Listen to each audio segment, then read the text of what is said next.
حضور سے ہم پیار کرتے ہیں نا، اور یہ جو نبی پاک سے ہمیں محبت کرنی چاہیے، یہ صرف شرعی ضرورت نہیں، شرعی ضرورت تو ہے ہی نا، کہ حضور نے فرمایا تم اتنی دیر تک مومن نہیں بنو گے جتنی دیر تک ہر چیز سے بڑھ کر مجھ سے پیار نہ کرو۔ یہ شرعی ضرورت تو ہے ہی، لیکن نبی پاک سے محبت کرنا یہ ہماری عقلی ضرورت بھی ہے، یہ ہمارے شعور کی ضرورت بھی ہے۔ اگر آپ فہم کی دنیا میں جائیں گے، عقل و دانش کی دنیا میں جائیں گے، تو پھر بھی آپ کی عقل کہے گی کہ محبت مدینے والے رسول سے ہی کرنی چاہیے۔ اور یارو، ماں باپ سے پیار کرتے ہیں، انہوں نے احسان بڑے کیے، اولاد سے پیار کرتے ہیں، پیاری بڑی لگتی ہے، بہن بھائیوں سے پیار کرتے ہیں، رشتہ قریبی ہے۔ یہ ساری محبتیں ہم کرتے ہیں کیوں؟ کہ ان میں اخلاص ہے، ان میں خلوص ہے، یہ غیر نہیں، یہ ہمارے اپنے ہیں۔ لیکن یاد رکھنا، ان سب سے بڑھ کر مدینے والے رسول ہمارے اپنے۔ کیوں؟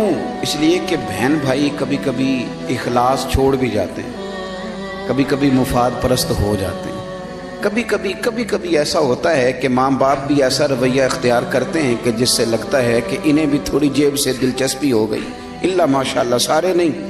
اور بیوی بچوں کے بارے میں تو قرآن فرما چکا ہے، قرآن نے کہہ دیا بیوی بچوں کے بارے میں کہ یہ تو بعض اوقات تمہارے دشمن ہو جاتے ہیں، یہ تو کئی دفعہ تم سے وہ کام کراتے ہیں جو تمہیں رب رسول سے دور لے جائیں، قرآن مجید نے فرما دی۔ او میرے بھائی، جتنے اپنے کہلانے والے ہیں یہ کبھی نہ کبھی کچھ ایسا کر دیتے ہیں کہ جو اپنوں والا نہیں ہوتا۔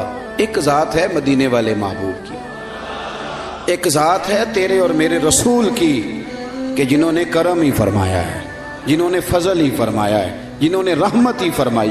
اور نبی پاک صلی اللہ تعالی علیہ وسلم فرمانے لگے، میرے غلاموں سنو، میری اور تمہاری مثال تو گویا اس طرح ہے کہ جس طرح کسی آدمی نے آگ جلائی تھی تو پتنگے اس میں گرنے لگے تھے اور وہ ان کو بچاتا تھا، پیچھے ہٹ جاؤ پیچھے ہٹ جاؤ، یہ آگ ہے۔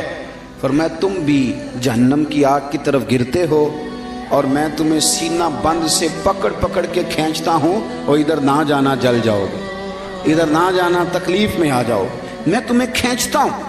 تو ہر رشتہ کسی نہ کسی موقع پر بغاوت کر سکتا ہے، دور ہو سکتا ہے، وہ مدینے والے محبوب کی ذات ہے۔ زندگی سنوارنے کا سلیقہ بھی دیا، سارے قبر میں چھوڑ کے آ گئے، اور جب آنکھ کھلی تو جلوہ والضحیٰ نگاہوں کے سامنے موجود تھا۔ یہ صرف ذات مصطفیٰ ہے، صرف ذات مصطفیٰ ہے، فقط یہ حضور کی ذات والا صفات ہے کہ میرے بھائی میزان عمل پہ گئے تو مدینے والے وہاں بھی موجود، پل صراط پہ گئے تو حضور وہاں بھی موجود، اگر حوض کوثر پہ گئے پیاسے ہو کے تو حضور وہاں بھی موجود۔ گویا جہاں جہاں ضرورت پڑی، جہاں جہاں مجبوری ہوئی، کئی اپنے کہلانے والے مجبوریوں میں ہٹ گئے، لیکن دنیا کی پریشانی سے لے کر قبر کی پریشانی تک، اور قبر کی آزمائش سے لے کر جہنم کی پریشانی تک، جو ہستی ہمارے ساتھ ساتھ رہے گی وہ ہمارے آقا و مولا مدینے والے محبوب صلی اللہ علیہ وسلم کی ہے۔ اس لیے عقل کا بھی تقاضا ہے کہ جنہوں نے کہیں ساتھ نہیں چھوڑنا ان سے پیار کیا جائے، ہر جگہ جنہوں نے ساتھ رہنا ہے، جنہوں نے محبت کو نبھانا ہے، ان کا کبھی بھی دامن کرم نہ چھوڑا جائے۔ کچھ چیزیں ایسی ہوتی ہیں کہ جو آپ کی طبیعت کہتی ہے کہ یار اس بندے نے بہت عمدہ کہا۔ مظفر وارسی نے کچھ باتیں کی تھی بڑی خوبصورت، وہ کہتے ہیں کہ سیاہیاں مجھ میں داغ مجھ میں، اور جلیں اسی کے چراغ مجھ میں، اثاثہ قلب و جاں وہی ہے، میرا تو سب کچھ میرا نبی ہے۔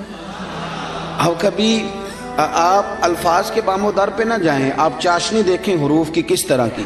پھر وہ کہنے لگے کہ میرے گناہوں پہ اس کا پردہ، وہ میرا امروز میرا فردہ، شعور بھی اسی کا وضع کردہ، وہ میرا ایمان میرا تیقن، وہ میرا پیمانہ تمدن۔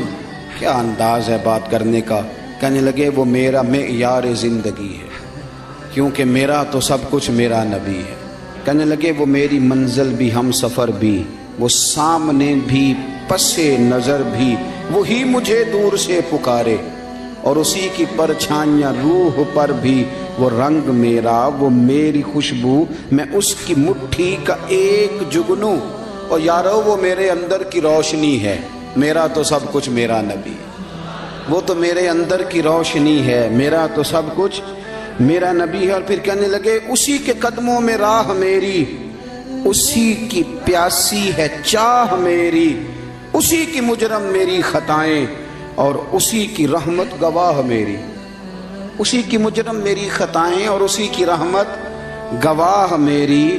کہنے لگے اسی کا غم مجھ کو ساتھ رکھے، وہی میرے دل پہ ہاتھ رکھے، وہ درد بھی ہے پر سکون بھی ہے، میرا تو سب کچھ میرا نبی ہے۔